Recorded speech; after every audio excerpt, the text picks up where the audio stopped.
အားလုံးပဲမင်္ဂလာပါကျွန်မတော့ကလေးတစ်ခုဆရာဝန်ဒေါက်တာလွင်ဖြစ်ပါတယ်ဒီနေ့ဗီဒီယိုလေးထဲမှာတော့မိခင်လေးကလေးကျန်းမာရေးစောင့်ရှောက်မှုမှာဆိုလို့ရှိရင်မှားယွင်းနေတဲ့အမျိုးအစားလေးနဲ့ပတ်သက်ပြီးတော့ကြန့်ရှင်းနေတဲ့အချက်လက်တွေကိုဆက်ပြီးတော့မျှဝေပြီးသွားမှာဖြစ်လို့အဆုံးထိကြည့်ရှုပေးဖို့လိုအပ်ပါတယ်နံပါတ်1အချက်ကတော့ကလေးတွေရဲ့နှဖကြီးကိုခဏခဏမကြာခဏတန့်စင်ပေးတာမျိုးကိုမလုပ်သင့်ပါဘူး။ဘာဖြစ်လို့လဲဆိုလို့ရှိရင်ဒီနှဖကြီးရာဆိုရင်ပြင်ပကနေအဲ့ဒီပိုးမွှားတွေဖုံဖုံတွေကိုသွားတဘာဝအတိုင်းကာကွယ်ပေးနိုင်တယ်။အဲ့ဒါကြောင့်မို့ဒီနှဖကြီးကိုခဏခဏ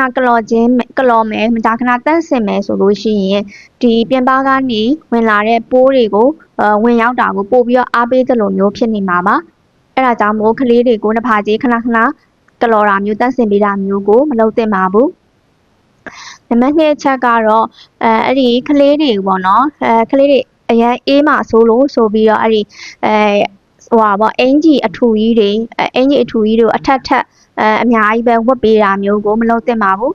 ဘာဖြစ်လို့လဲဆိုလို့ရှိရင်ကလေးရဲ့ကိုယ်ပူချိန်ထိန်းတဲ့စနစ်ကဆိုလို့ရှိရင်လူကြီးတွေလောက်ကိုကောင်းကောင်းမဖွင့်မျိုးသေးဘူးမြန်မထိန်းချုပ်နိုင်သေးဘူး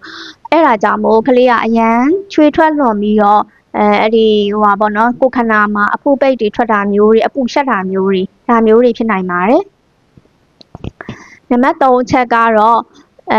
အဲ့ဒီကလေးတွေအသက်1နှစ်အောက်ကလေးလေးတွေကိုပေါ့နော်အနည်းဆုံးတော့မွေးကင်းစကလေးအထူးသဖြင့်မွေးကင်းစကလေးတွေကိုအဲ့ဒီပြားရည်တွေတိုက်တာမျိုးတွေကိုရှောင်ကျဉ်သင့်ပါတယ်ဘာဖြစ်လို့လဲဆိုလို့ရှိရင်ဒီပြားရည်ထဲမှာပါဝင်နိုင်တဲ့အဲ့ဒီ Clostridium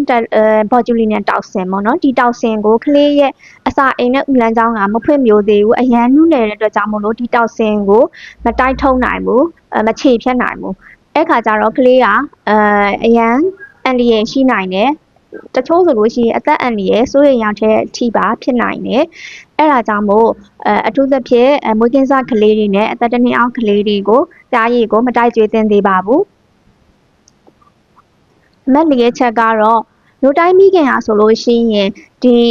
ီအစားကိုရှောင်ရမယ်ဆိုတဲ့အယူအဆကလည်းမှားရင်းပါတယ်လူတိုင်းမိခင်ဟာဆိုလို့ရှိရင်အစားအသောက်တွေကိုအာဟာရပြေဝစုံလင်အောင်လို့အကုန်လုံးစားရမှာဖြစ်ပါတယ်ကလေးတွေလေနာတာဝန်ပြတ်တာကဆိုလို့ရှိရင်မိခင်အစားအသောက်နဲ့မသက်ဆိုင်ပါဘူးမိခင်ကအစားအသောက်စုံလင်မျှတမှသာမိခင်ရဲ့လို့ကလည်းအရေးသွေးကောင်းမွန်ပြီးတော့ကလေးစီကိုလည်းစုံလင်ပြီးတော့ကောင်းမွန်တဲ့ဗီတာမင်ဓာတ်တွေသတ္တုဓာတ်တွေအကုန်လုံးအာဟာရပြေဝတဲ့လို့ကိုကလေးရရှိမှာဖြစ်ပါတယ်မိခင်ရဲ့လို့ကအရေးသွေးမကောင်းဘူးဗီတာမင်ဓာတ်တွေချို့တက်လို့ရှိရင်ကလေးရဲ့ကြီးထွားမှုနှုန်းကိုလည်းထိခိုက်နိုင်ပါတယ်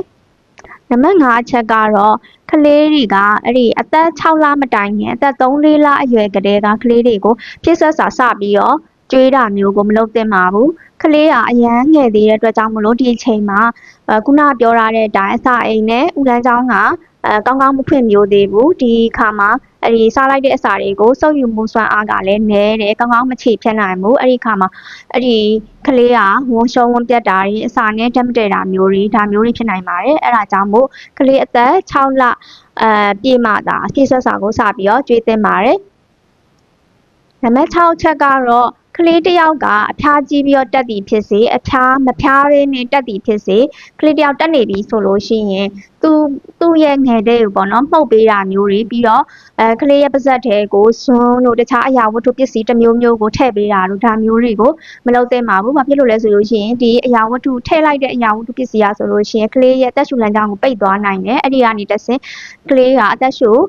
ကြက်ပြီးတော့အသက်သေဆုံးတဲ့အထိပါဖြစ်သွားနိုင်ပါတယ်ဒီလိုမျိုးလုံးမဲ့အစားကလေးကိုတက်နေတယ်ဆိုလို့ရှိရင်ကလေးကိုအဲ့ဒီလေကောင်းလေသန့်လေဝင်လေထွက်ကောင်းတဲ့နေရာကိုအမြန်ဆုံးပြောင်းရွှေ့ပြီးတော့ထားမယ်ကလေးကိုဘေးတစ်စောင်းထားမယ်ပြီးရခါကျကလေးကတက်ပြီး9မိနစ်ကျော်မှမတက်တာဘူးလုံးဝမတက်တာဘူးပေါ့နော်တက်တာလုံးဝမပြဘူးဆိုလို့ရှိရင်တော့နိစ္စရစီယုံစီကန်းကိုအမြန်ဆုံးသွားပြသင့်ပါတယ်ဒါကြောင့်မို့ကလေးမိဘတွေကိုမှာကျင်တာကဒီခုနပြောသွားတဲ့အယူဆမားလေးတွေကိုပြန်ပြီးတော့ပြင်မယ်လိုက်နာတဲ့အချက်လေးတွေကိုလိုက်ပြီးတော့လုပ်မယ်ဆိုလို့ရှိရင်တော့ကလေးတွေရဲ့ကလေးရဲ့ကျန်းမာရေးရာဆိုလို့ရှိရင်ကောင်းမွန်တဲ့အနာဂတ်အရန်ကျန်းမာဖွံ့ဖြိုးတဲ့ကောင်းမွန်တဲ့အနာဂတ်ကိုပိုင်ဆိုင်မှာမလွဲမသွေပဲဖြစ်ပါတယ်ဒီဗီဒီယိုလေးကအသုံးဝင်နေဆိုလို့ရှိရင်တခြားမသိသေးတဲ့ကလေးမိဘတွေအတွက်လည်း like and share လုပ်ပေးလို့ရပါတယ်ကလေးကျန်းမာရေးဘူးတူတာတွေကိုဆက်ပြီးတော့နားထောင်နိုင်မှုအတွက် Facebook page ကိုလည်း follow လုပ်ထားပေးလို့ရပါတယ်ကလေးများအားလုံးကျမပျော်ရွှင်ကြပါစေ